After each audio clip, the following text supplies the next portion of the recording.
Greetings, Taekwondo family, and welcome to Miami Minutes, the show that takes suckers downtown 1 minute at a time. I am one of your hosts, John Parker. Yeah, yeah, yeah, yeah. In trying to find any dialogue in this minute, that's all we got. I am one of the hosts. I'm one of the other hosts. I am the other host. Yeah, you said one of the we've got a fleet of people coming for this episode. There's 20 hosts. Oh, so people don't realize because we're only half an hour in, but we are going to have multiple other hosts come on as the season goes. We were just doing the first third of the movie. Yeah, we're dropping out. This is it now. We're getting out of the way. As soon as we realized that Dexy wasn't going to be in the movie anymore, we're just like, no point hanging around, so we're out, baby. Yeah, we only signed up because we're Dexy's Midnight Runners fans, you know. We are his Midnight Runners. Yeah. Oh, that can be our name, the Midnight Runners. Like, we're just ripping off the Midnight Boys, the podcast team. And if they come hunting for us, we'll just run. Because that's what we do. We're the Midnight Runners. Yeah. Although here, I suppose. I was about to say, that ties in quite beautifully, actually. Yes, this is minute 28. Isn't it? Yeah, 28. Yeah, it is. I blanked for a second. I thought it was 29. The minute starts with the tactical retreat that we've talked about. We have to be nice now. Tactical retreat. And it ends with a baddie about to be swept off his feet. Say, too, in terms of, like, Miami connections, there's a lot of... it looks like there's a lot of, like, actual connections going on in this fight. Like... There's a couple of blows that looks like that actually hit the guy. Like, there's a couple of kicks there where it was like, I think that guy's actually down. Like, I think that it might have been supposed to have been a block or like get it close enough, but not quite. And I think it might have been just like, nope, sorry, you got a broken jaw now, man. You're out. Well, that's the thing, right? Like, the fighting in this, okay, occasionally it might be like, oh, they're thinking about the move. But in the grand scheme of things, it's really good combat, I think, genuinely. Yeah, really good fighting, and I think they talk about this in the commentary track that it benefits the movie a lot that basically everybody is a martial artist because they can get away with being a little, as they say in wrestling, snug. You know, like if you accidentally hit the guy, yeah, sorry, but. I mean, it's done now, so it might as well stay in the movie, right? Again, I think I brought it up in that minute before. I might even brought it up in this on Miami Minutes before. But I just always remember I mostly remember for like Brad Pitt's insane laughter after. But like in the commentary for Fight Club, there's the bit at the end where like Ed Norton's fighting himself basically because he is Tyler Durden and stuff, and he's imagining Tyler Durden beating him up, but it's Ed Norton beating himself up. Spoilers for Fight Club, by the way. And there's a bit, like he drags himself out to like a car park stairwell and throws himself down a flight of like stone stairs. And like Brad Pitt and David Fincher did a commentary on that together, and like they're going like, oh yeah, geez, that's rough. Like that's that poor stunt guy, and then Brad Pitt's like, how many times did you make that guy do that? I remember that been a bunch of times. He's like, yeah, he must have done like 15 takes of that. And then Brad Pitt's like, oh, which one did you use? Oh, the second one. Oh, you bastard. It's just Brad Pitt lives outside of proper like, oh, you piece of shit. Like Fincher sounds very serious. He's just like, no, that was the best take. We just got a bunch of other ones to see if there would be any better. That's rough, though, because no matter how well-trained you are, no matter how good you are at falling and, you know, all these kind of things, you're throwing yourself down a set of stone stairs. Yeah, that's going to hurt anyone. I mean, it's just more like these are the people who are willing to take. Well, it's not saying that willing to take it makes it sound as if there's no skill involved. There's obviously a skill involved in being able to do it with without injuring yourself. Yes, like you have to know what you're doing, and there's training and stuff involved. But to actually have the willpower to be like, I will take that. It's not as if like you're magically not going to be hurt by it. It's just more that you're going to be like, I mean, someone's got to do it, so I guess it'll be me. I've always wondered that about stuntmen. How do you get good? You know, like how do you practice before you get your first gig? How do you? Because surely that, like in the practicing phase, you're gonna like break your arms and legs. That's how you learn to do it. You're gonna just break everything. Well, I don't know. It's because I think too, like you did your first stunt and then you broke both your legs and you're like, okay, I guess I'm out. Yeah, I'm done. Has anyone just been like, usually people stuntmen are like, oh no, lifetime in the movies. They've been there for 40 years. Yeah. A lot of people must have been like, did it one time, never again. It surely, right? Like, because anything else in life you can practice. Martial arts, you can practice. Not even with a person. You can use like a dummy. You can do kata, as they say in Japan, like a sort of shadow boxing kind of thing. Yeah.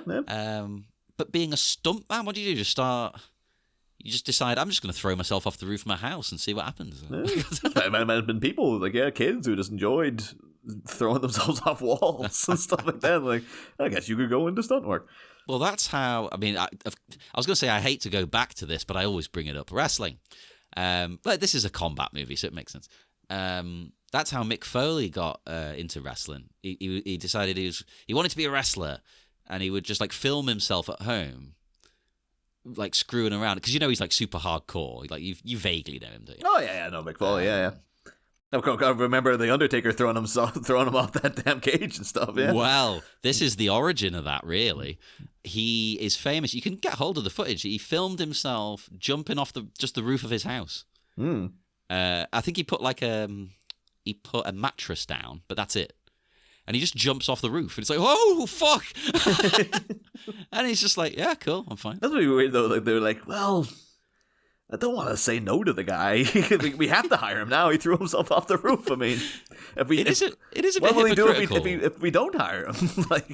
Yeah, he'll just one-up himself. Jump off the Empire State Building. Yeah, it's just every week they get one story higher or something. It's all right, Jesus Christ, we'll take you. It is a bit hypocritical the way they've got him on TV, famous for doing those things, yet they had a big advert saying, don't try this at home. That's literally what he did. Again, not everyone can be Mick Foley. The only man to ever shake the Undertaker was ever called. When you realize, oh shit, oh yeah, this might have gone wrong. He's a good advert for not doing it. So be careful if you want to be a stuntman or anything, because that's essentially what he was doing there. Because he's got a lot of memory problems now. Oh. He said he's messed up his hip. He can't walk too well, and he forgets a lot of stuff, and it's sort of getting to him a bit. That's one of those ones that after a while you're just like, I mean, you knew the risks involved. It's kind of like if you go on into the Rocky movies and stuff, and later on my brain's not what it used to be. It's kind of yeah, but Rocky, you were getting punched in the head all the time. What do you think was going to happen? It's a tough one for me, that, because I 100% agree. But with someone like Rocky, I always think to myself, well, let's use other boxers, not Rocky, because Rocky had a good sort of system there. But other boxers, they're exploited a lot. Go out and fight. I think the managers make them fight more than they should for their health. Really, you should barely be fighting. Oh yeah, but I think that's a thing in Creed 2.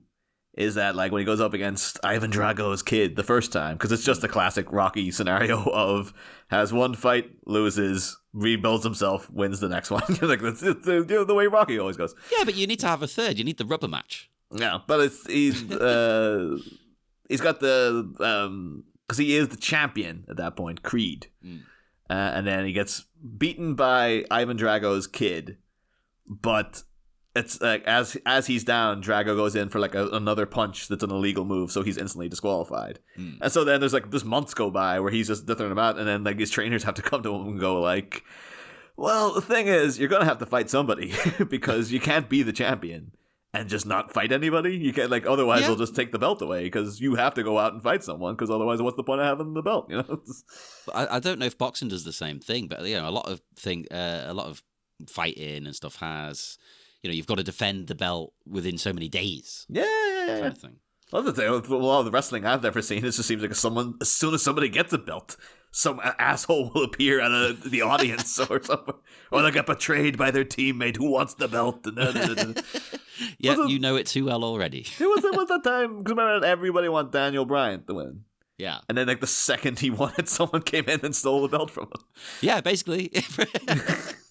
That's always what happens, and I love it every time. But then speaking of stuntmen, though, weirdly in the first couple of seconds as these guys are all booting around the corner, the shot of Angelo, our beloved Angelo Giannotti, that doesn't look like him. It's supposed to be him, but it looks like he's I'm not running. I'm doing the music here. I ain't got time to run. It looks more like friggin' what's his face? Daniel Radcliffe as Weird Al Yankovic. Oh my god, it really does. Holy shit. It's just him in that wig and that mustache again. It's like, all right, run. Oh, I need YK Kim and Daniel Radcliffe to do a project together. It'd be great that was actually Daniel Radcliffe's dad. That's how he got his son into... He's like, my son was born the same year Miami Connection was made. Daddy Radcliffe. People must call him that online already. But that must be like... So now, because they had that Madonna thing just got called off this week. Because remember she had the... We've seen Madonna's life story in that Weird Al Yankovic movie that came out. Totally factual, all of it. Yeah, but it's just like I just love that as such a Madonna move this week to be like after spending 2 years plotting a biopic that only she could direct. It's like I'm directing my own life story. And then the casting call went on for ages, and every young ingenue in Hollywood coming in, and then Julia Garner was finally chosen, and then Madonna just turned around and went, "No, I'm not making that anymore. I'm gonna go out and tour instead." It's like, but someone else can direct it, right? Nope. I'm the only person who could direct that, so no. And it'll be like, are you doing it when you get back?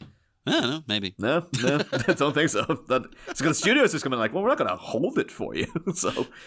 And Julia Garner was like, well, I want to play you, but I'm not going to sit around waiting either. So, well, no, she's got to find other work. Yeah. Well, I say find as if she's really scrambling for jobs. I'm sure she'll be fine, but yeah. Well, I don't know. That was always that's the way with some actors. They always find out that you think they got it made, and then they're like, no, in between projects, always on the hunt for something new because you gotta maintain those paychecks. Well, speaking of being on the hunt, this chase. I think it comes across, as much as I'm praising the combat, this chase comes across like a very movie chase. The bad guys are just running. They don't seem to have purpose or intent. They just run. If they caught them, they wouldn't know what to do. It's like the Roadrunner. This be like the like the running of the bulls in Spain.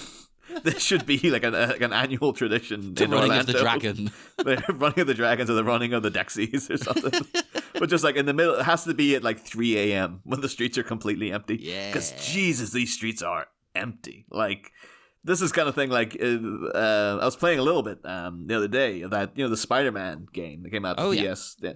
And I was just like, oh, yeah, New York's pretty empty looking. And then the person I was playing with, we're like, no, there's a plot reason of there's a nerve gas bomb threat or something. So that's why the streets are abandoned. Obviously, within the confines of the game, it's more like the game designers are like, we can't be bothered having all these people in the city all the time. So you have to think of a reason to get rid of them. It's to keep the game running smoother. And also, if there's people everywhere, it's not like Grand Theft Auto where, this sounds morbid, but running the people over and stuff is part of the fun. Yeah. Spider-Man, what would he do? Swing into people and knock them down? Yeah, you're Spider-Man, you're a hero. You constantly, every time there was a big fight, you'd have to constantly worry about the people there and stuff. But so I think when we make our Miami Connection game, we might have to come up with some excuse of why the city's been abandoned.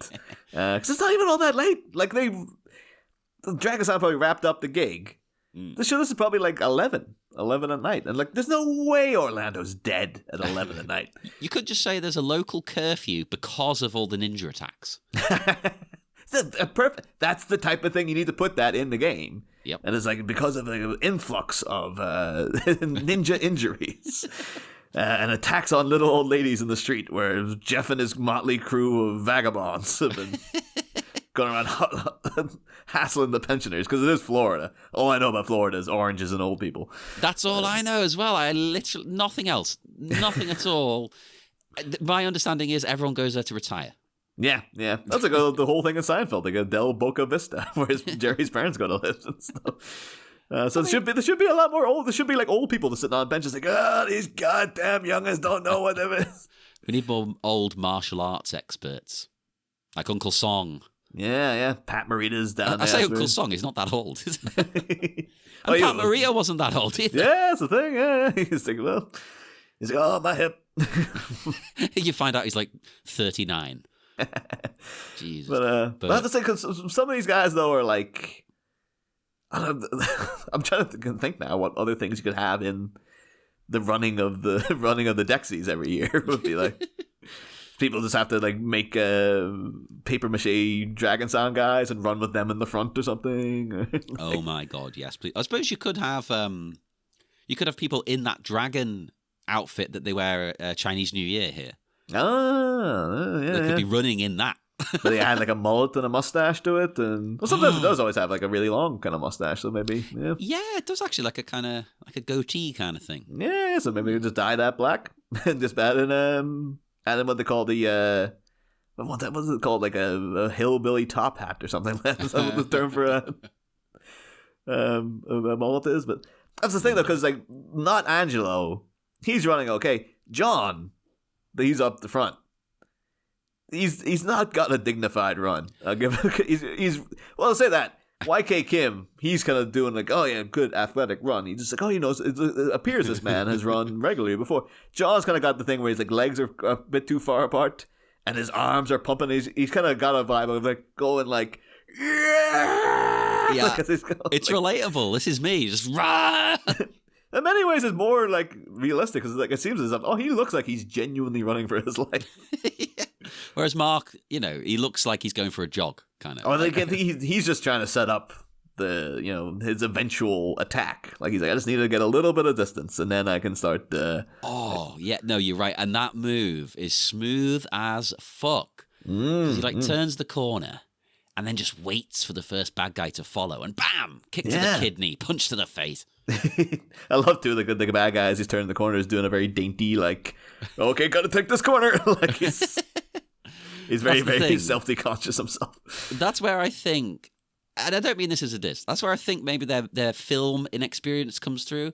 He's like, it's almost like the guy's prepping. Like, right, I'm gonna get kicked any second now. I've got to tense or whatnot. He's getting ready for the move. I don't think it's once he's getting ready for the move. I think he's just like, you can't just run wildly around a corner. You never know what's going to be. So you have to be like, okay, just getting ready to turn here. This is a good video game tactic, though, going back to games. Because I do this in Call of Duty, minus the punching and kicking. Someone will start shooting at me, so I'll turn the corner and then just wait. And the idiots always come round. You just bam! It's even with someone live, too. It's like, I can wait. I can wait this out. It's like, do you think I don't got the patience for this? That's the thing. Most people don't. So I just, out of spite, I will stand there and wait as long as it takes. Oh, one thing I meant to mention in the previous shot, though, is that you can see blatantly in the background the "Don't Walk" sign is flashing as they're all. I guess they're not walking. They are all running down the street, but like, just show you how Law and Order just goes out the window when. That's a good point. Yeah, in America, that's very illegal, isn't it? They're all in movies have taught me everyone's always getting arrested for jaywalking. Yeah. This is the part like in it'd be great if there was them coming up and then Mark been like, wait a minute, and everyone like stopping and waiting for the light to change. Like, okay, now go. We've got to do this properly. This would be though the bit in there's always a bit I know now from again reading a lot of them for Batman and just in general. There's in a novelization there always has to be one chapter that features a character that's nothing to do with the rest of the story.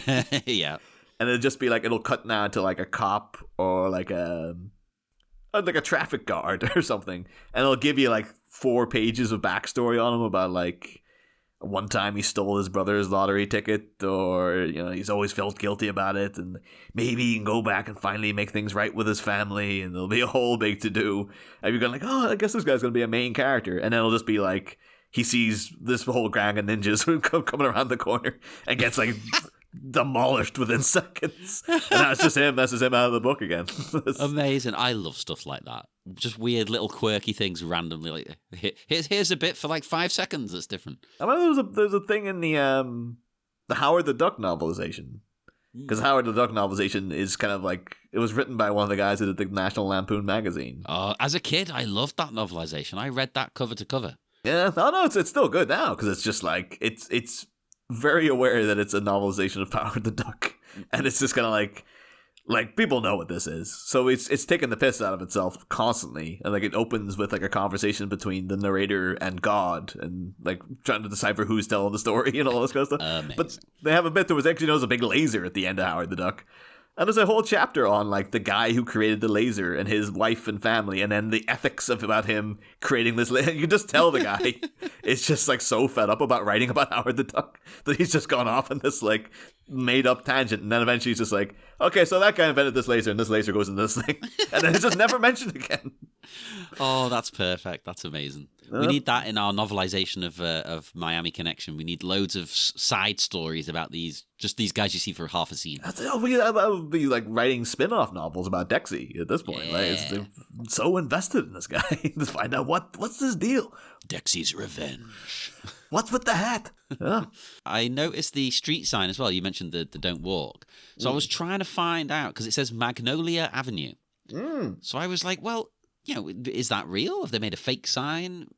Of course they didn't make a fake sign. No. But I did have a bit of trouble on Google Maps finding this exact location. I did find North Magnolia Avenue, which maybe this is the same. I couldn't find one called Magnolia Avenue. So unless they've renamed a street or it is North Magnolia Avenue and they just haven't put that on the sign, I don't know. But I thought it might be this because there is a concert hall round the corner from this street. Which made me think, well, that's where they were playing. It's called the Vanguard. I don't know if it actually is, but, it would make sense in the logic of people who live there coming up with the layout of what's going on. Because they only just left the club and went down the road, really, didn't they? Yeah. Oh, no, so in theory, it should just be around the corner. Yeah. Unless it was like, this is 5 miles away or something.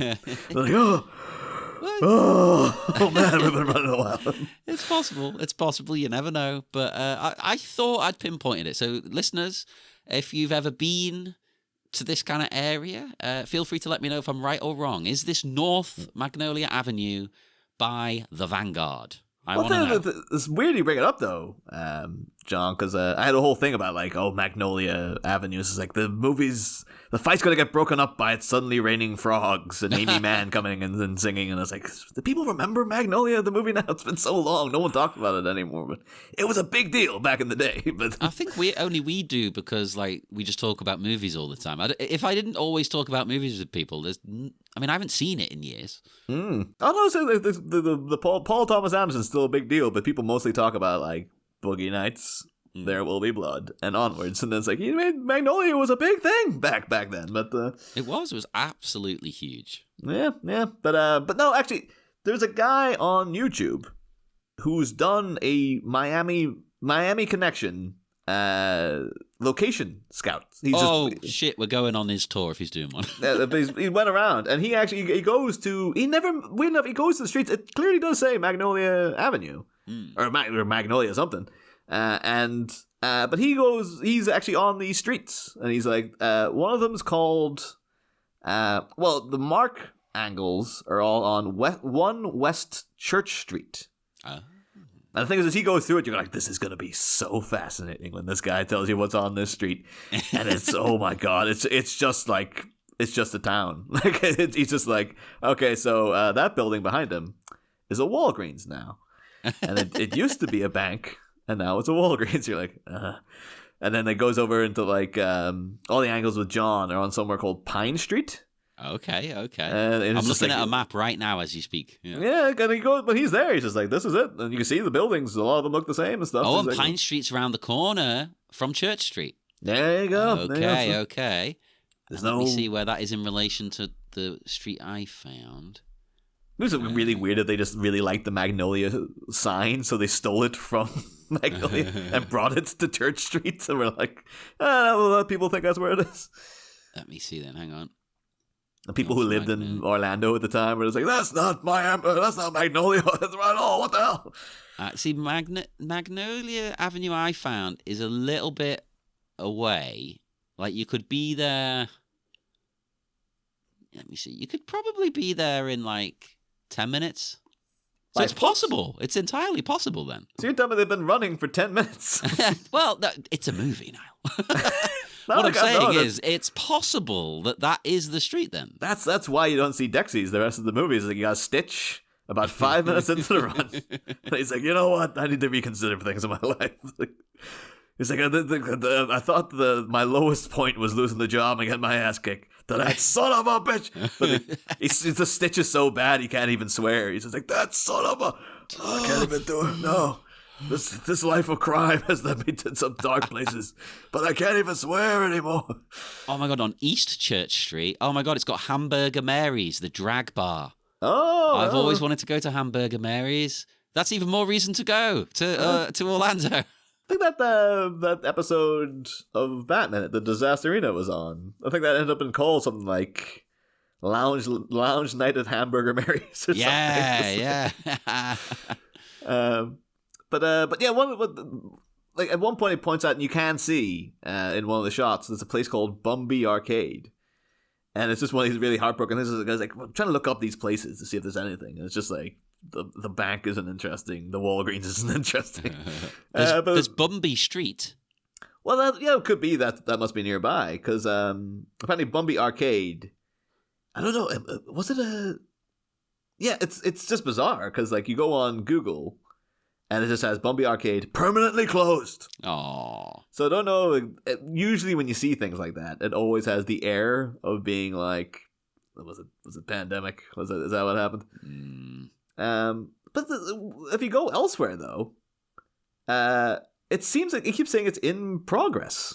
So I don't know if they're doing it, they're relaunching or something. Maybe they're like doing it up and like, getting some new things in before they reopen. Yeah. Yeah. But then you go on their Instagram, and there's all stuff of like, oh, looking forward to meeting you, all this kind of stuff, but it's all like a rundown derelict building with wood everywhere. Doesn't look like it's been done up at all. And the last post was in September of 2021. Oh. So it's like, I don't know, maybe they were planning to come back and they're like, no, that's why it says permanently closed. So, yeah, usually when Google says permanently closed, they've got confirmation. Otherwise it just says closed. Yeah. It's like, it's just like, the fact it's in red and it's the first thing up is like, holy Christ. Ooh, yeah. But maybe they saw like the crime wave happening, and they're like, you see that? Freaking there was a big fight outside it the other day. We can't open it. Can't have people bringing their kids there. Like old people upsetting. Can't go in for the hot new video games when there's danger of Dexy's Midnight Runners beating them up with a tire iron, a fucking chain, or whatever he had. Yeah, you got to be tough on those mean streets to play video games. Yeah. Street Fighter, baby.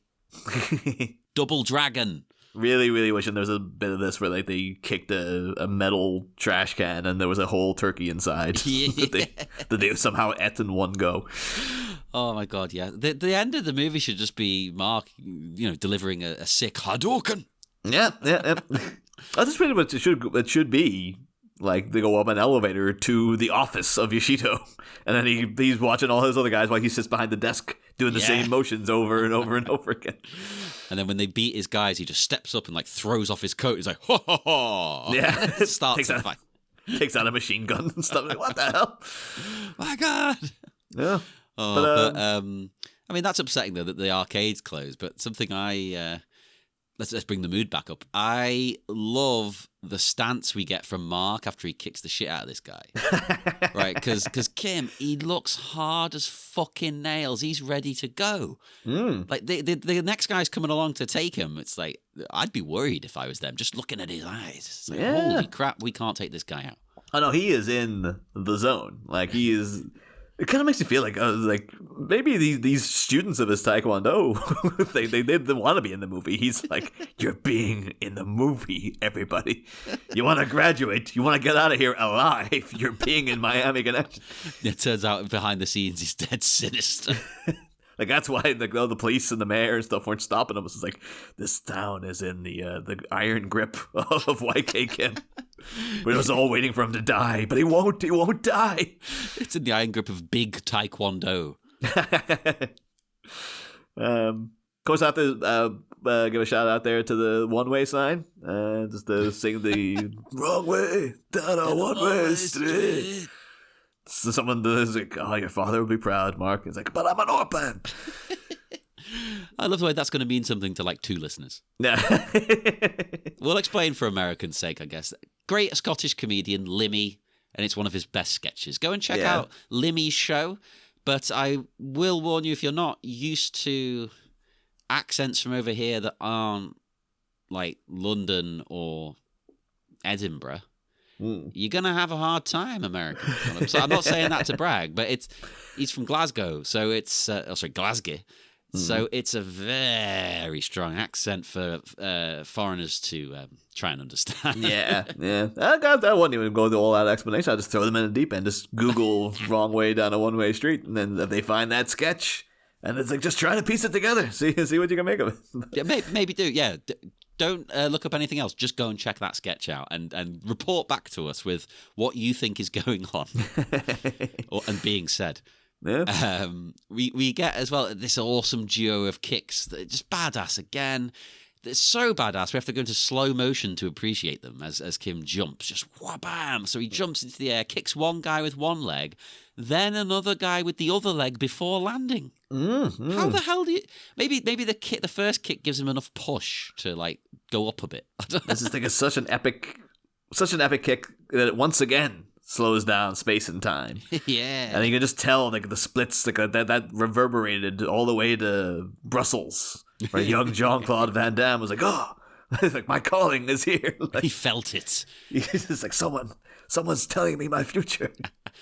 Did you notice as well? I don't know if it's a fashion thing, but Mark, when he does this kick, you really get to see that his jeans are quite flared. Ah. And I didn't know if that was a fashion thing or if it's purely for his kicks. Jeans aren't the best thing to wear when kicking. You need motion, you need stretch. So maybe he's gone for this kind of cut to help.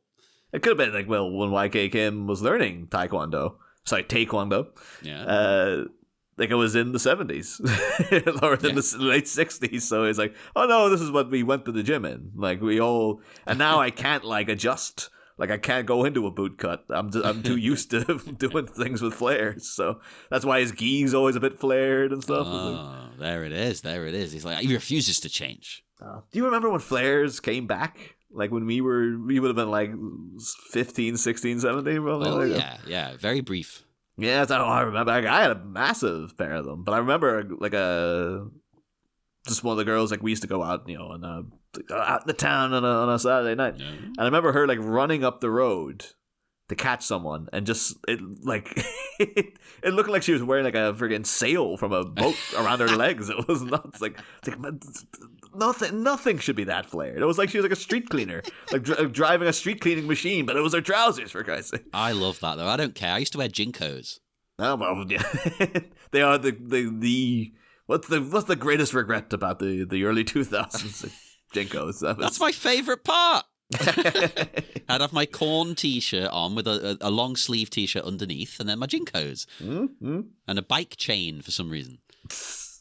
You just have to put on your tweed flat cap, and you're in Dexies, baby. That's all it takes, baby. No. You just need the cap. You can't actually go and buy a cap. You have to be issued it by Dexy himself. You just get it in the mail one day, and he's just like, he's called you up. It's like a national service. People always said that about the band The Fall. Basically everyone in Britain's been in The Fall. It's national service. You get called up by Marky Smith. I just like the idea that this tweed flat cap arrives in like a pristine box, and instead of any message, it just has a little question mark and a card. This is to go like, you win. The people opening it though be scared. So no, I don't want to do it. I'm not ready. Well, just don't put. As long as you don't put on the hat, you're fine. But if you put on that hat, if one hair in your head touches that hat, you're in for life. But then it'll turn into They Live, and some guy will come around and start battering you. Put the hat on. Put it on. That's another epic street fight that nobody else saw. At least they did it in a back alley, so it was kind of unbelievable. I want a They Live minute because I want to hear how insane the hosts go covering that fight. How long would that be? About 4 weeks. It's literally like a quarter of the movie. I think that's that fact. Actually, yeah, it'd be longer than 4 weeks, probably. It's because it's a short film. It's only like 70-odd minutes long, and it's just like, why is the fight this long? Otherwise, it would be like an episode of The Twilight Zone, like if we didn't pad it out. So that's what you do. That's how you pad your movie out: long fight scenes and lots of slow motion. Yeah. But the kind of little pose Mark does, like as he lands, and he kind of like I think that's the one they emulated for the poster, right? Like that's yes. It looks pretty much exactly that same thing, but it's very much I don't know if he was thinking about it in terms of trailer or in terms of like poster, thinking he's like, I'm gonna be a superstar, baby. After this hits, this is gonna be the image. It's gonna be plastered over teenagers' walls the world over. Yeah, it should have been. It still can be, John. It still can be. Once we revive interest in Miami Connection. Yeah, I mean, this is the award-winning podcast. We've been picked up by the BBC. I'm waiting every day for BBC Sounds to contact us and say, we would like your podcast on our network.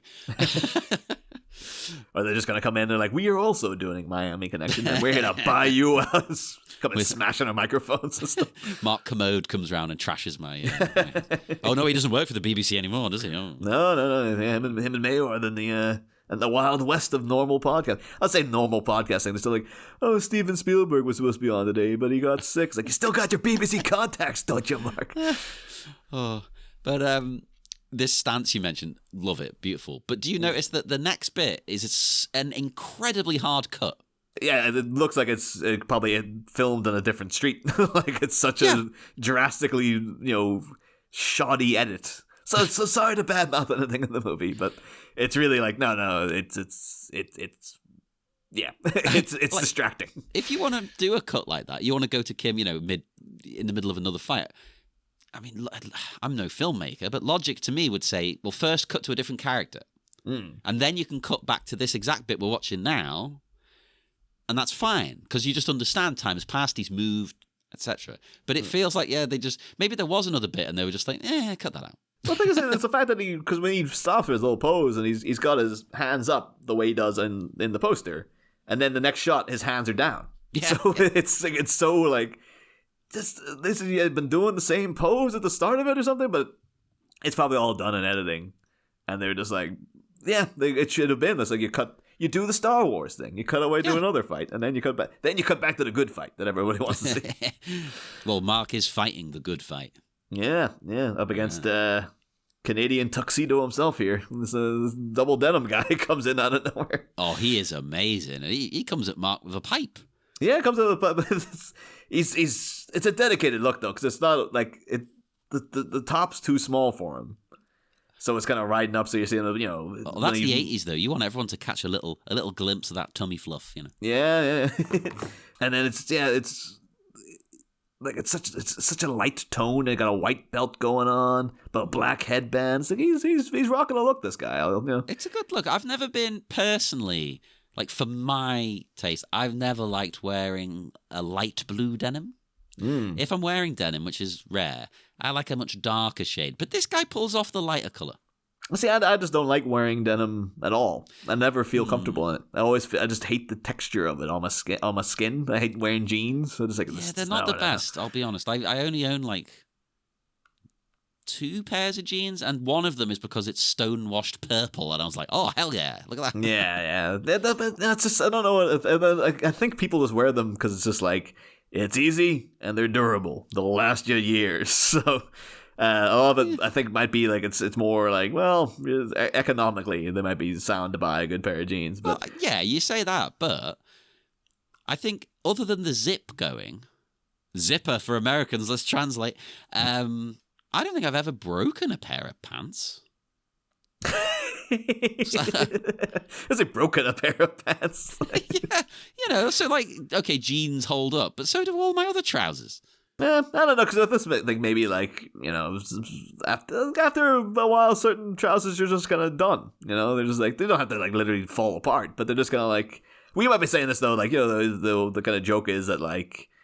Women will buy like new pristine underwear all the time, but then men will just wear the same pair of pants until they literally just turns into cobwebs on them. It could be that we're like, oh, well, like I've had the same pair of trousers for years as well, but it could be like other people were like, no, they're out. Like those trousers are dead, man. Just get some new ones. But I think jeans are like, oh no, they last you a lifetime. If you get a good pair, I'm sure you can buy like. Fast fashion jeans that'll last you like 2 months, and then they just turn to crap. That's the thing. I'm not, I'm a punk rocker. I'm not advocating going out and buying the top fashions necessarily, but jeans are one of those. I think it's worth spending money on them. Don't just go and buy the cheap ones you get. Over here at like H&M, and I like H&M, but I think if you're going to buy jeans, spend the money. because they will hold up really well. Like they'll look exactly the same as the day you bought them. Yeah, yeah. That's what they're designed to do. They're designed to like ride a fucking horse.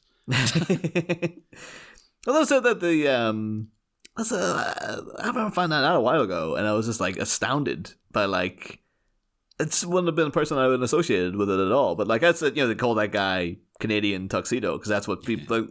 Double denim is referred to a lot as Canadian, the Canadian tuxedo. Yeah, because it's like the I don't want to say the traditional wear of Canada, but it's the basic bitch man wear of Canada. Well, if I remember then, find out like a while later that apparently it's in reference to a very specific incident where Bing Crosby, like in Canada, tried to go into a hotel and he was just wearing like denim shirt and denim jeans. Yeah, and they turned him away because they're like, you can't come, like this is a high end establishment, sir. You can't come in here and that kind of crap.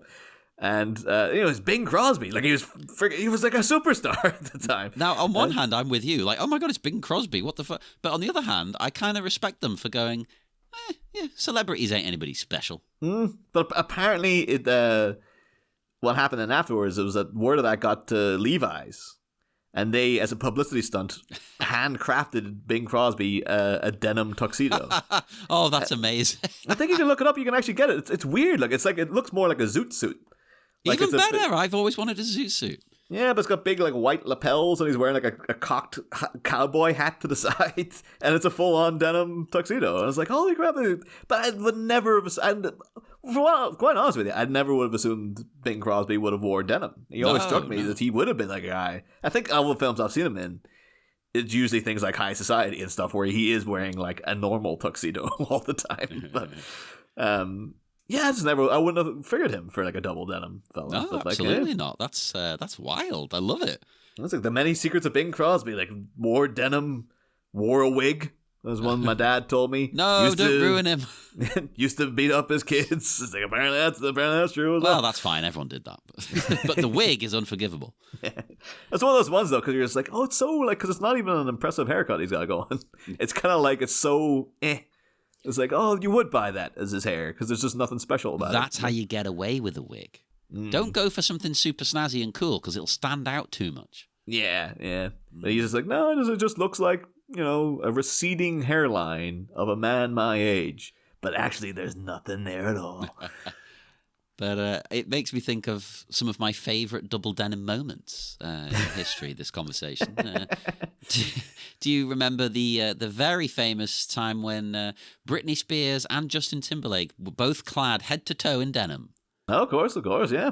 Was it the VMAs or something? Yeah, I remember. Like, this is how desperate people were for news in the early 2000s that would have been a thing. The fact that I remember that, it's just like... That's the sad bit, that both of us are like recalling it fondly. Like, oh, yeah. It's like, simpler times when that could think. But I'm sure actually probably in recent memory, there's probably like Kanye and Kim wore double denim somewhere. Yeah, and everyone was talking about that at some point. But... JT and Britney forever. Yeah, well... I got some bad news coming through the telegraph for you, John. Oh no! I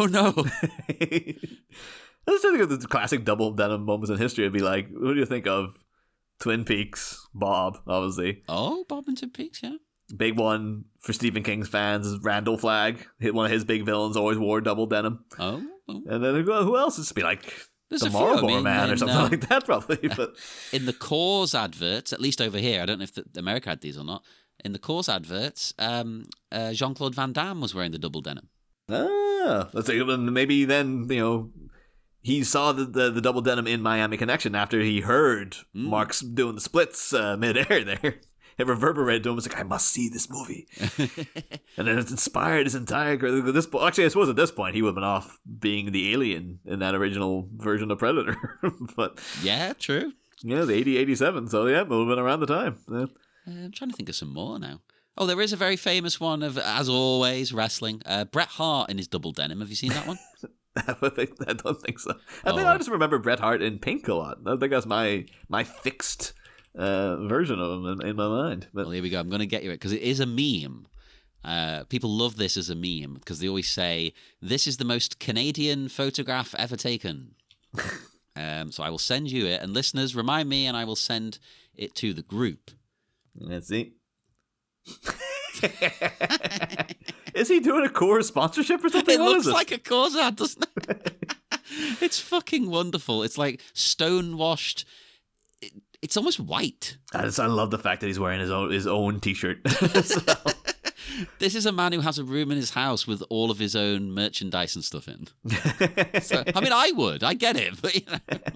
And just those boots. I'm really liking his look here. It's a good look. I'd almost consider wearing jeans if I could pull this off. That's the thing. You've got to. No offense to you, Niall, but you've got to look like this guy to pull that look off. And I don't think most people we know look like him. Yeah. But it's a good, strong look. Are there any other good double denims we can think of? I think Martin. Now I'm getting into the woods with it, but like Martin Sheen in Badlands, I remember him having a double denim thing going on. There's bound to be like a friggin'. Like I remember one of my brother's friends. That's all he ever wore when I was a kid. And I used to think back then it was really cool because he was just this guy. Like he was just like one. Nowadays like it's just some asshole around my hometown. But yeah, he always just came in. He's always had the same denim. Like the entire time I knew him, my entire like adolescence, he always just rocked up to the house, just wearing the same denim jacket. And he was just so he had the thing is most people with denim jacket, it could look like whatever. I just picked up thing up, and it's kind of a very basic bleh kind of look. Yeah, that would be me. But he had a kind of aura about him where it seemed like, no, this is his cool denim jacket. Like this is like, it kind of looked, even though he had just picked it up as been like, this is just it's my cool jacket. Whatever. He just had an aura about him where he made it seem like, oh, that jacket's really cool, even though it's just a bog standard denim jacket. I don't know. Some people though just have an aura that gives it like a different aspect and life that another person wearing it wouldn't. Yeah, but this thing seems like it's iconic. This jacket. It's like, what does it look like? It's a blue denim jacket. Like there's no like embellishments. There's nothing like it's not a patch on it or anything like that. But it's from you ever see this? Speaking of Scottish sketch shows, you saw the thing from Burniston. Like the sketch show Burniston. Yeah. And they had the one about the denim jacket. The guy goes into a car boot sale and he's like, well, what's that, mate? It's like, that's my denim jacket. Oh, I love that thing. Like, well, how much is it? It's like 400 quid, mate. It's like, well, Jesus Christ, is it really valuable? It's like, oh, no, it's just a box standard denim jacket. But he keeps like talking to the guy, just like, well, why? It's a sentimental value. It's like, oh God, yeah, I used to go out in the town that all the time, man. Me and my denim jacket, yeah, go out getting pulled all the time, yeah, pulling all the butt. I think it'll do the job, yeah. But it just goes with like, oh man, no, it looks terrible. I'm not buying that. Like, oh man, this is the good old days, man. The good old days, me and this denim jacket. And eventually the guy just buys it. And it's way too small on him, but he still like struts away thinking he looks great in his denim jacket. And then the guy just pulls out like another denim jacket he has and like a car boot just full of them. Yeah, he's got loads. And just puts it up. Does the same thing to everyone. Yeah, I've never looked further into, but apparently I guess in Scotland, a jacket is a jasket. Yeah, I mean, they've got lots of strange slang terms. I think that is... There is another meaning of that word as well, though. Hang on. There's a lot of these things I found out from reading Irvin Welsh that, like, apparently Scottish people say understand is ken. Ken. Yeah. My grandparents always said ken. Oh, no, I'm wrong, by the way. It does just mean jacket. Yeah, I thought there was a second meaning for it, but no. What was it originally like a Celtic word for it or something? Like, maybe. Where does jacket turn into jasket? A sandwich in Scotland is a piece. They're your pieces. Yeah. A few weird things like that, But I grew up reading the Scottish comic book, The Bruins and R. Willie. They're two different ones, but by the same people. And it's all written like Irvin Welsh style, but it's from like the 50s. Yeah, that's a. You really had to take your time, like cracking through those. I think that's how I learned, because my grandparents obviously were Scottish as well, but also reading those. so then I was attuned to it, and then I'd watch like Rabsy Nesbitt, and I could understand what you're saying. Oh, no, yeah, Rabsy Nesbitt. We're getting really off. I think people are getting really into the woods and like they're talking about Scottish comedy now. Yeah, what the hell has this got to do with people fighting on the streets of Orlando? I'm not even going to read all this. I found a double denim article on Wonderwall.com. Dakota Johnson's divisive denim bustier. Now, some of those things, I remember that people did a whole big article on Dakota Johnson's kitchen, and they're going on about how it was like the greatest kitchen. I think this was just in the pandemic when everyone was just going insane. But they talk about like, oh yeah, her amazing homely kitchen, and like the fact that she has like sliced like lime in bowls around the place, and they're talking about her as like she's this real icon. I watched the video. I was like, this is the most boring video I've ever seen. And then to her credit, Dakota Johnson came out ages later going like, yeah, but I heard about that. That wasn't even my kitchen. I just did it. They just asked me to do this interview, and they said, pretend this is your kitchen. And they're like, oh, about the chopped limes. She's like, I don't know what they were there for. Like, that had nothing to do with me. Oh, that's even better. That's amazing. I didn't know that part. Yeah. Oh, no, Dakota. I actually do quite like Dakota Johnson because she grew up the daughter of very rich and famous people. I don't think she's just like, oh, I'll be famous by default then because I'm just Hollywood royalty. And she always has the vibe that she's just like, I don't really care. I'm not playing any games with people. Yeah, so, like, you know, she's the one that famously was on with Ellen DeGeneres and just called her out, like, on stage. Yeah. About, like, oh, you never invited me to your party, Dakota. And he's like, yes, I did. Yes, I talked to you specifically about it, Ellen. What are you talking? Like, it's just very, like, and you can see Ellen's getting really embarrassed and stuff. And I think that she's done that a bunch of times where he just comes out and says the thing you're not supposed to say.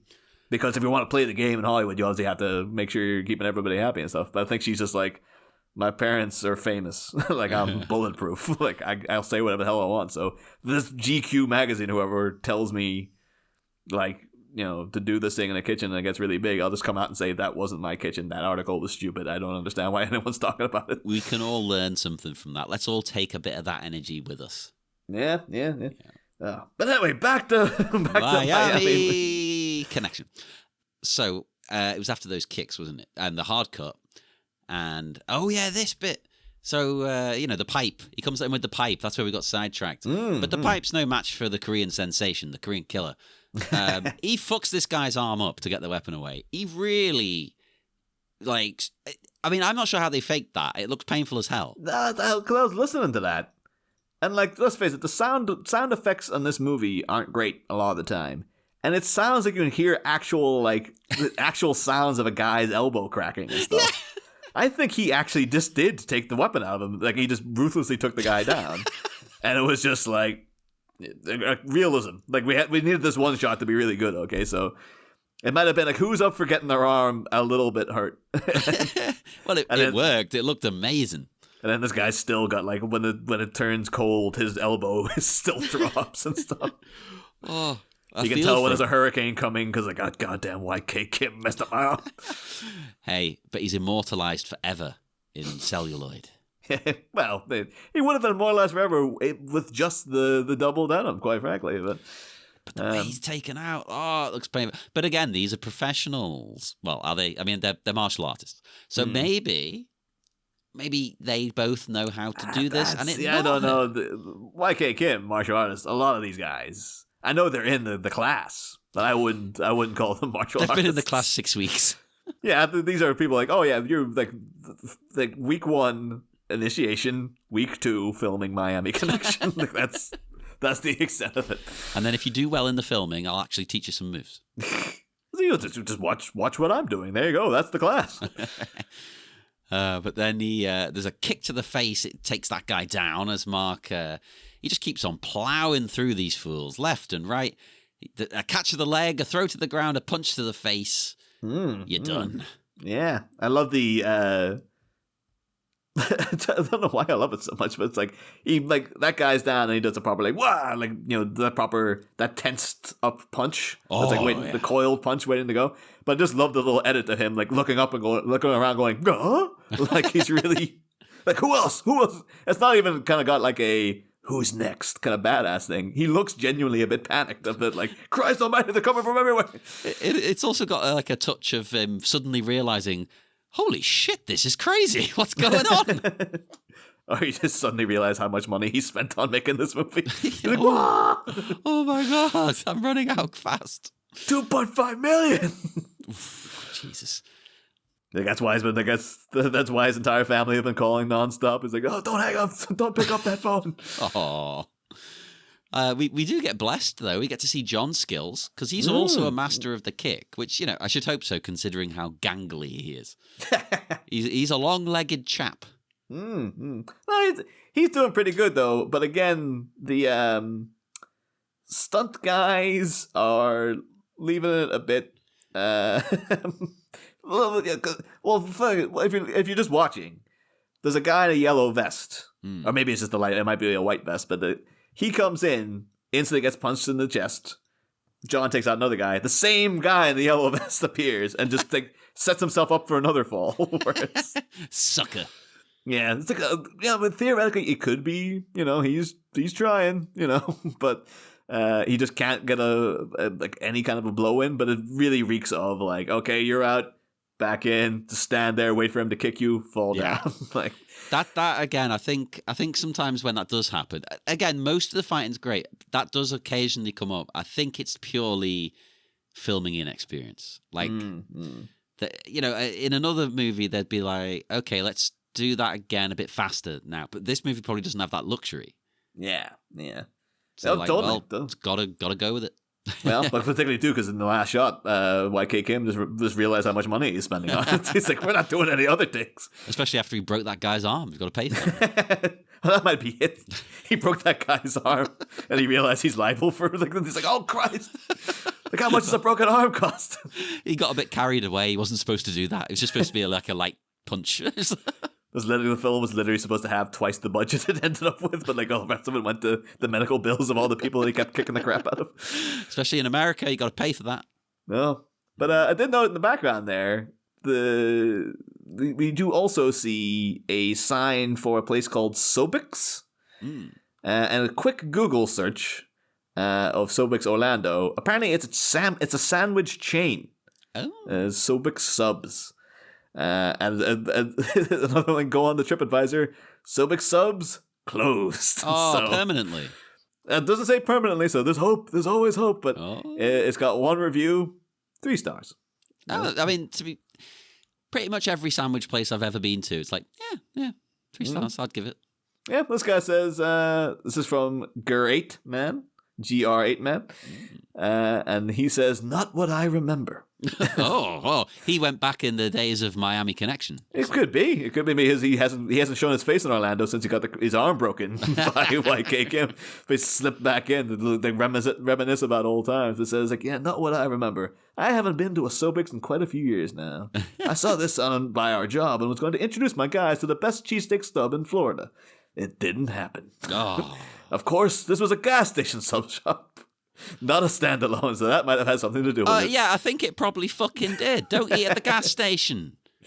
Yeah, but now you can, apparently though, on Facebook though, Subway Stubs does have 5 stars. So, and it is still, as of November 2022, closed for the holiday. Okay. Hopefully it reopens then. Yeah. I mean, it's goddamn, February or March by the time this episode's airing, so... We've got to make our pilgrimage to Sobix. Yeah. But yeah. And also, it's in the same area. Like I said, they haven't hopped around to we have to get the Sobix in the background in this shot. For the love of God, make sure we get it there. I think we've definitely pinpointed the general sort of triangle of areas they're shooting in then. Yeah. Because they are moving around a bit, but not more than a few minutes at a time. It would be great though. They've been paid by literally every building in the background, so every shot's on a different street and stuff. It's just make sure you get the West Midlands back there. They want to cut of this. They're contributing some funds towards it. And so they paid us twice. We got to get them in every 5 seconds there now. It's quite a good scene as well. This part of the scene. Because, we see the guys working well together as a team, protecting each other where possible. Mark and John have kind of got separated a bit, but the other guys are sort of sticking together as much as they can. Except, Tom is trying his best. Yeah. But he's having a bit of a tough time. And, I think outside of Mark and John, the skills don't seem as flashy. Like Angelo here, he's doing. It kind of looks like he's trying to do a press up or a pull up on a bar, and then this guy runs towards him, and he just like puts his legs around the guy's shoulders, and that somehow fells him. And it looks very like, okay, I'm going to do it now. Okay. And then the guy's like, oh, I'm down. You know, like, well, we get a touch of that as well with the next bit, because you see, I'm trying to remember his name, Tom. No, I've said Tom already. We see Joseph. That's his name, Joseph, the one in the sweet tracksuit. Oh, yeah. Yeah. Now. Oh, he's Jack, isn't he? No, he's Joseph. Because the thing is he's Joseph Diamond in real life, but I think his character name is Jack? Oh, maybe I've wrote down his real name, yeah. Well, that's the thing, because I keep listening to the commentary, and he's on the commentary. So you know what they could have done to get around this? Name them less generic freaking names. That would and help. Have them not begin with J all the time. But he's got a sweet tracksuit. That's all that matters. Oh, yeah. But here, like, his moves are great. Like, really effective and powerful and stuff. But it's almost the opposite of the other problem. It's not his opponent that's going slow. It's almost like he's really studied this set of moves and he's sticking to it rigidly. Like, right, I do this, then I do that. There's not a lot of like free form. I don't want to knock him. I'm just nitpicking, you know. Yeah. Oh no, I totally, because the bit where he sweeps the leg, as it were. But it's very much just kind of like this bit, and then it's almost as if he's trying to say to the guy, okay, now I'm going to reach for your leg and do the thing. And then so the guy reached out under the E and then I pull like this. And it has a very mechanical quality to it. It doesn't look like a man. Like Mark's almost too passionate. He looks like a man in the throes of violent anger. He's going to kill you. But this does seem very like, yeah, he's down. You know, it gave me vibes of like, your two masters are showing you a technique in class. And it's like, do as I do, you know. Like I found out recently. I always found it very creepy in my my secondary school or high school for American listeners. We had a music teacher, and then there was an adjoining room with the other music teacher who was like I'd never had him, but everyone called him Mr. Myler. But he would always come in to talk to the other guy, and he always called him Master. Was that were they martial arts or was it like a kinky thing? No, I think he was very old fashioned. And then I asked my brother about it over Christmas, and I didn't ask him about that specifically, but I mentioned it, and he's like, "No, that's Sion Mills. They're all like that up there. He's from Sion Mills. Like there's like a town a little bit up the road from my hometown." And he's like, "No, they're all. I went because my brother used to be a teacher. He's like, I went to substitute there one time, and everybody's calling each other master all the time. It was weird." Okay, well, I mean, technically, if we're going back in time, it is technically a title for like a younger man. I'm thinking it's more like he's like, like way back in like the 1940s, they would have called like a mortarboard wearing teacher like master or something or other. Because they're the master of their craft. Yeah. Because I know you're saying again when you're young, like we have it in Batman all the time, Master Wayne. But like, yeah, for young people. But like, no, this was just always so creepy because it would be like he was just a creepy man in general. But like our normal teacher, Mr. Doherty, he'd just be teaching, and this guy would just appear behind him and be like, "Master, can I talk to you?" It's like lure him into this back room. And it was what very is it, like my master. Yeah, a real like Grima Wormtongue kind of quality to him. And the other guy looked as if he didn't like being called master. He was just very like, okay. Nah, I think it's a kink thing. I master and servant, that kind of thing. Well, I'm hoping they're happy together, whether they are all these years later. But yeah, we support, we stan, as the kids say. Yeah, but we'll say one little note I did like is that when Angelo he takes down two guys, and then I think he gets a pop to the stomach, or I don't know if he gets actually hit, but he at least is giving the appearance of being like exhausted, like this fight's taken it out of him, because he takes a guy down. And I'm thinking of another. Oh no, I've cut to a different character. No, I'm watching the clip here now. Is it John? He kind of swings and punches a guy, and they run away. But he kind of like, there's a little moment of him kind of hunched over, going like, "Oh," like it's really. It kind of reminded me of like the Daredevil TV show. Yeah. Where like one of the best parts of that is like, oh, insane fighting, but it looks as if they're actually knackered doing it and stuff. And like that's what they got, these insane hallway fights, but the best part's always like when they just kind of go, oh. No, I appreciate that. It feels more real and like they're actually in danger. Yeah. So like I kind of maybe Angelo was he was seeing the future. It's like, no, you have to make it look realistic. Like if you were fighting, if you had to run 10 minutes away and then fight a bunch of guys, you'd have a moment of been like, Jesus, oh my God, come on. Especially when it's unexpected. Like these guys, they were just coming back from a gig. It's been sprung on them. I was like, what's going on? And then we got to cut to, I think it's because it's all in silhouette. I think it's the my father's gone. He's taking out a bunch of guys. Yeah. Everyone's doing pretty well, because then you see John again, don't you, at the end, and he gets grabbed, but he breaks the hold. He goes to clasp the attacker's leg, but that's where it cuts off. Gotta say, that guy coming in behind him, that's where it feels like they're reaching the bottom of the barrel for the extras of that guy. He looks like Graham Linehan. He does look a bit like Graham, or the Beast in the game show The Chase. If I once watched that, looks like a young version of him. And Graham Linehan is a beast. He does look. He is in many levels. None of them good. No. Well, in the 90s, he was. Yeah. That was a beast of comedy back then. But he just really looks like this is some guy's 19-year-old son. Like, he shouldn't be part of this. He shouldn't be in this movie, and he's not even really old enough to be part of this, like, friggin' attack mob that got going on here. Well, the streets have no rules, Niall. This kid should not be out this late, is what I'm saying. He's got homework. If they showed up, maybe that's the reason none of these guys were at the Dragon Sound gigs. Like, they brought him, and they're like, look, this kid's not getting any nuts. And so they sent him packing. They're like, all right, we better go and wait it out then. Fine. Maybe also Double Denim showed up, and they're like, no, sir. Like, we turned Bing Crosby away, so you can get the hell out of here. Screw Bing Crosby. That's be like, Bing Crosby never played Orlando again. We'll look up his gigs, and he probably never did. It'll be a fact. That'd be great, though. Like, Bing Crosby once got chucked out of this club. Like, we'll allow people to, like, freaking grab people's noses with their toes in geese on stage, but Double Denim, get the hell out of here. Hey, that's where I draw the line, baby. Yeah. You wear clothes for little babies, man. Oh.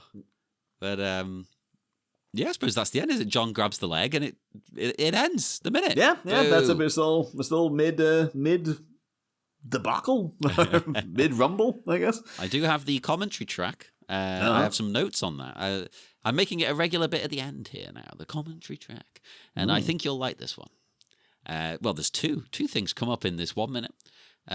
Angelo always being the one to be attacked first in this movie is a deliberate choice.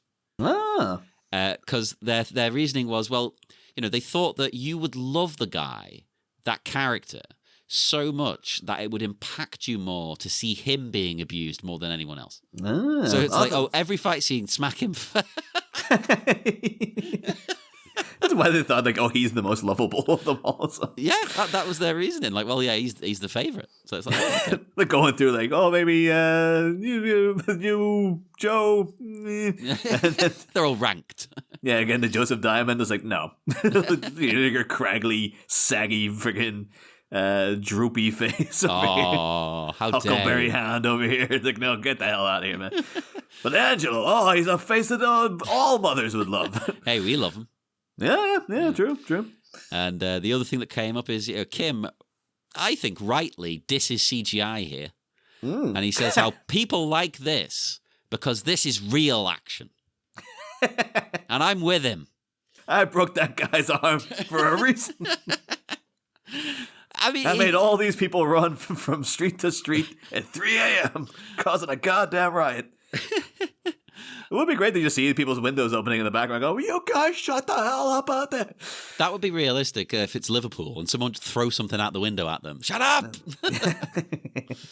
I mean, I'll probably sound like an old person, but I'm with him. CGI's got its uses. Yes, it does. I find it's good to enhance scenes. It's good backgrounds and things like that. I don't want CGI fights unless it's like an over-the-top movie. Like Crouching Tiger gets away with its wire work and stuff. I know it's not CGI, but, because it fits the tone. It fits what it's going for. Same with CGI. If it fits, okay. Yeah. Kim has a point, though. Like the original Matrix is like, you're doing something with it, Yes. And that makes sense in the world they're inhabiting. But that's the thing too. You see now because still one of the biggest movies in the world. Probably still when this episode airs, it probably still will be. But like Avatar: The Way of Water. Yeah, because that movie's like, oh, I still not watched it. I have no real interest in seeing it ever. But it's like, oh, the technological advances in the CGI and CGI, blah, blah, blah, blah, blah. And then like I, not too long back, rewatched Titanic, and the thing was just like, holy Christ, this is such a good movie because all of it's practical. Yeah. Like that friggin' crash at the end, like all the stuff like that, then to move the sets and all these people run around, it's like that's all real people on a real set doing to manage that. Something of that scale to actually physically do it is insane. And so James Cameron's been like, oh, come on, look at all this stuff. I was like, but Jim, you already did it. You did better stuff back like 25 years ago. Yeah, and what little CGI they do in Titanic, that stands out. You're like, oh, no, go back to the model. Yeah.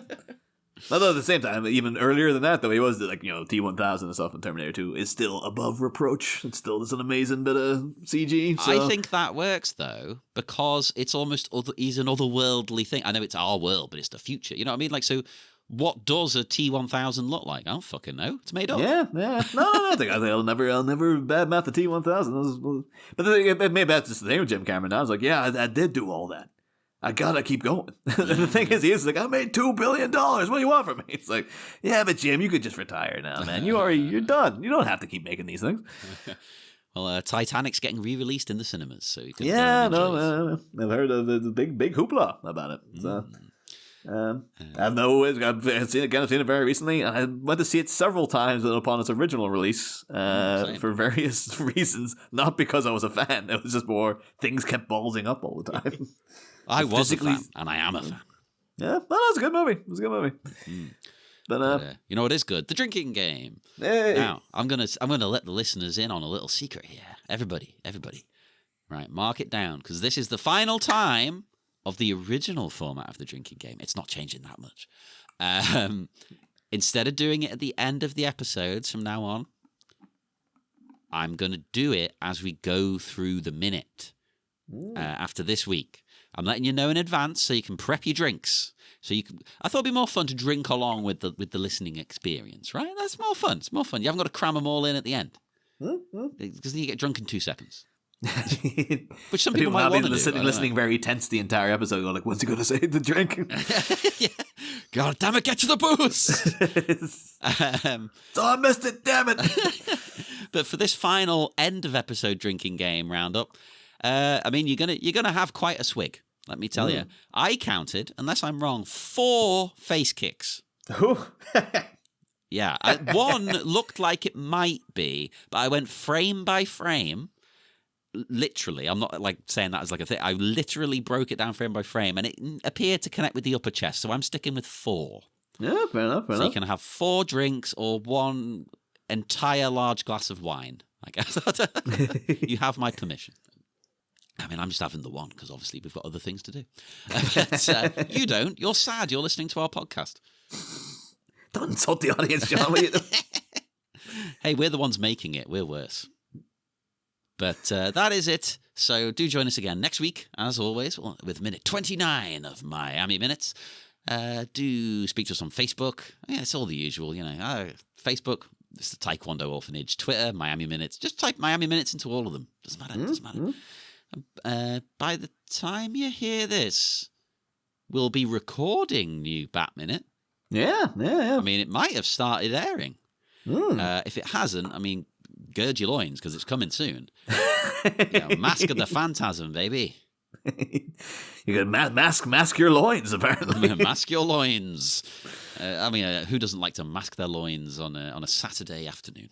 See, not even a Saturday night. It's like, no, Saturday afternoon. Well, get started early. I think so. Get that stuff out of the way. You've got other things to do, There's drinking to do after you listen to our... like you doing a cover of that Saturday night and but the video, instead of like it was her doing her hair and stuff, is you just like masking up your loins. Yeah. For 3 straight minutes. I mean, I'm not going to confirm or deny that's what I'm doing, but yeah. Do gird your loins because Bat Minute is either back or coming back imminently with Mask of the Phantasm. So if you've heard us before, great. If you haven't heard the Bat Minute show, please do go and check it out.